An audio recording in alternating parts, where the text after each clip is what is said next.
everyone. I hope you are doing well. This is going to be another Halloween series video, and I don't have anything, so let's get into it. The title of this video is Did an Evil Place Draw a Serial Killer to an Innocent Victim? I'm going to forewarn you, I'm probably going to fucking slaughter this name. I'm super sorry about that. I don't mean to, but in other countries, they don't pronounce letters the same way that we do. So I'm going to try my best. Okay. Hoon Jong Song was born in South Korea. When she moved to Virginia in 1995 to live with her aunt and uncle and attend high school, she started going by Cindy Song. Oh, thank God. Thank you. Thank you. I can do that. In the fall of 2001, Cindy was living in State College, attending Pennsylvania State University. For Halloween, she and a couple of close friends dressed up and went to a players' nightclub party. Cindy had dressed up as a Playboy bunny. The girls had stayed at the club until 2 a.m., then they went to an after party at a friend's apartment and played video games.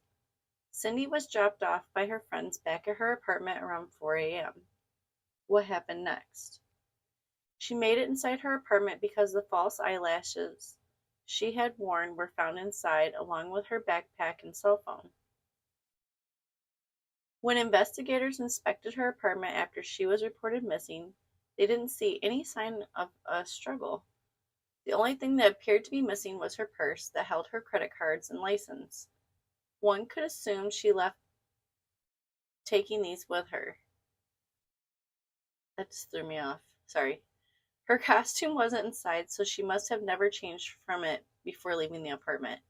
No one knows if she went to a close-by 24-hour store or if she left with someone she knew to go somewhere else. Checking her phone, it didn't appear she had made any plans on her cell phone to meet with anyone that night from the lack of calls and text messages. In the days that would pass, there would be no activity on her credit cards. Those who knew her best, her family and her friends, all swore Cindy was not that type of person to take off and not tell anyone. It was very uncharacteristic of her. And the facts in her apartment indicated that she didn't plan on being gone long. There were 2 Britney Spears concert tickets for an upcoming show. Also, she was having a computer being delivered the week after Halloween. From the state of the apartment and the few items she took with her, authorities believe that Cindy left on her own free will that night. She was probably headed to the 24-hour grocery store to pick something up and was abducted. Investigation leads. Number 1. The first lead they got was from a witness in Philadelphia's Chinatown district. They had seen a man pushing a woman into a car while she screamed for help. When the witness got close, the man yelled at them to leave. Like, fuck you. The fuck are you doing? Not the one. Not the one. Not the one. The police have never located the man the witness saw or connect his description to Cindy. At this point, they can't say it was Cindy that was with him or not. Number 2. Oh, son of a bitch. Number 2. The second lead came from an informant who claimed that he and another man abducted a girl from State College. He described her as an Asian and wearing a bunny costume.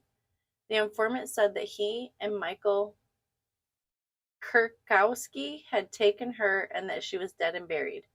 This informant, who had connections to convicted bank robber Hugo Selensky, said he knew where to find the bodies, not just of the girl he and Kurkowski had killed, but other victims and Kurkowski himself.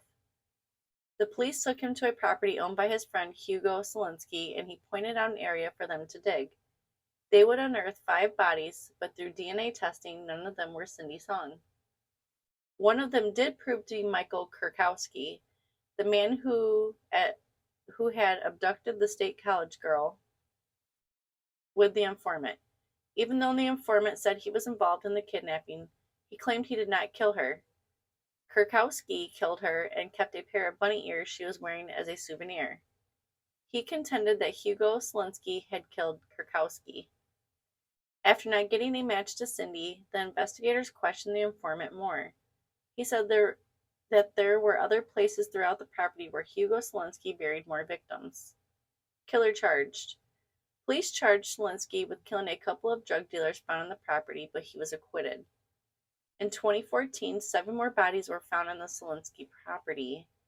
At that time, the police also announced that Selinski's attorney and a private investigator he had hired were involved in witness intimidation and would be charged. In 2015, Hugo Selinski was convicted of killing Michael Kurkowski, a fellow killer, and Tammy Fassett, Selinski's girlfriend, both bodies having been unearthed on his property. For these 2 murders, Selinski was given a life sentence in prison. Cindy's case is still open, and investigators believe the informant that her body is somewhere on Selinski's property. In a chilling twist, Hugo Selinski, who can easily be considered a serial killer from the bodies they have found, is friends with Steve Martin. Martin is a suspect in 2 murders himself, of Felicia Thomas and Jennifer Barzilowski. I'm sure I botched her name. So, sorry about botching the names. That's fucked up. And how did they acquit him? And they found more. I mean, something doesn't make sense. So, did they convict him of the other people they found on his property? It's sad they didn't find out what happened to Cindy Song, though. I like that name. Cindy Song. Oh, I'm sorry I botched her name in the beginning. You know how it is. Oh, I don't know, guys. This is another fucked up story. I keep getting unsolved stories, and I'm not liking this. I mean, I want some closure. I want these poor people to rest in peace. They can't rest in peace until somebody knows what happened to her. Obviously, they don't have a body, so there's that. They have no idea where the fuck she went because she didn't take her goddamn cell phone with her. So there's that. And she was young. She was young. Oh my god, dude. Alright, guys. On that note, 7 minutes. I'm doing good. I don't know. I don't like unsolved shit. I'm gonna keep saying it. But if you guys like the video, please give me a thumbs up. If you want to see more videos like this, please subscribe. And I hope you guys have a wonderful night. Thanks for watching.